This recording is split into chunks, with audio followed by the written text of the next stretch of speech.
Adding, subtracting, multiplying, and dividing decimals. When it comes to adding decimals, the most important thing is to align decimals so that you can align basically the ones, the tenths, the hundreds. So we have ones and tens here. The next number, our ones are here, our tens are here, and our 100s are there. Then, if there are any gaps, see we have all ones here, we have all tens here. Here we're missing a 100, so we'll put a 0 in there. And so now everything's filled in. So when we add here, 3 and 0, add up to 3. 2 and 0, add up to 2. 1 and 0, add up to 1. And your decimal here, so 1.23. Subtraction, same thing. We need to align our decimals. So that's 1.2, and then 0.003. All our decimals are aligned, and we filled any gaps here. We got all our ones, we got all our tens, but the 100ths, we're missing a number here, so we'll put a 0 there. And now let's be in the process of subtracting. We cannot take 3 from 0, so we borrow from the 2, that becomes a 1, and this 0 becomes a 10. So 3 from 10 leaves 7. 0 from 1 is 1. Our decimal 0 from 1 is 1. Okay, now let's try the multiplication. Multiplication, we count all our decimal places. This has 1 decimal place. This has 2 decimal places, so you add all your decimal places. Our final answer has to have 3 decimal places. So removing all our decimals, we have 12 times 3.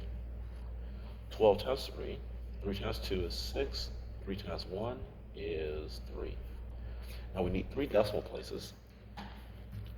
And if I move a decimal from the back here, that's only 1, that's 2, add a 0, and we now finally have 3.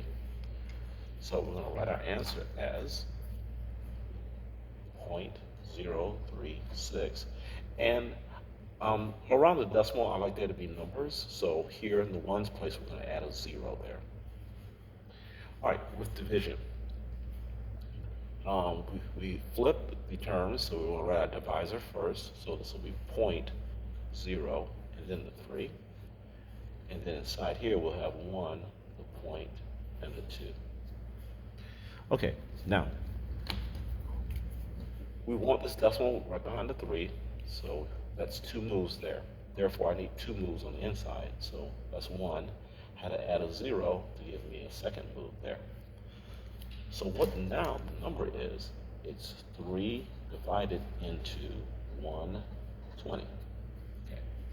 So 3 cannot go into the 1, so we'll go to the 12. 3 can go into 12 4 times, so the closest number is 12. The multiplier is 4. Subtract, and we get 0. And then now we bring down this 0. The closest thing to 3 to 0, the 3 times 8 is actually 0. So the multiplier is 0. So our answer is 40. Now the decimal is actually located back here. If you want to add the decimal, you can. It'll just have to be written this way. Okay, so either one of these are okay. Again, if you want to use the decimal that ends up in the back, it'll have to be 0.0.